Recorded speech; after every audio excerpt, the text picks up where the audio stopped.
On most modern desktop computers in particular, you have a lot of buttons and different features, different physical features on the desktops.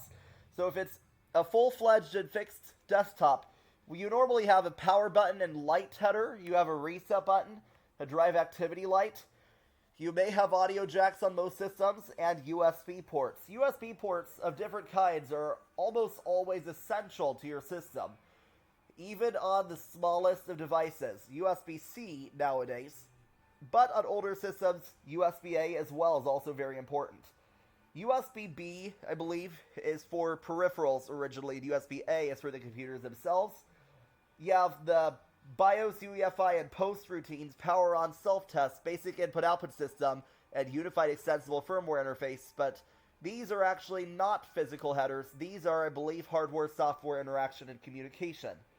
So you have BIOS chips on a motherboard, so that's physical hardware, but the boot sequence is the software of the hardware. So the firmware is what we're thinking of. The firmware is between the software and the hardware, and most utilities have more to offer than just a simple interface.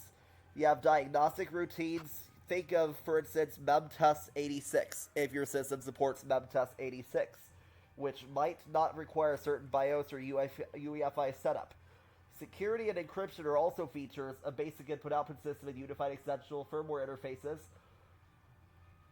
So the perfect candidate, trusted platform module or TPM devices are on newer systems, and TPM is a crypto processor, or really it's a dedicated security processor, so coprocessor.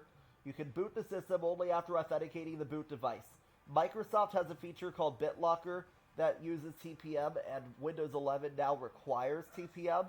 So we have Secure Boot as well, which needs to confirm that the extensions are approved. So it's an approved extension before you can boot, or an approved version that's not been tampered with. So you have Secure Boot in select UEFI systems. You have Windows TPM configuration screen. And then Post is a power on self-test. You may have different sounds beeping onto your desktop computer. Post tests are usually associated with desktops rather than on mobile devices. And then flashing the system BIOS UEFI will usually flash the BIOS and UEFI on desktop computers as well, but not necessarily on mobile devices.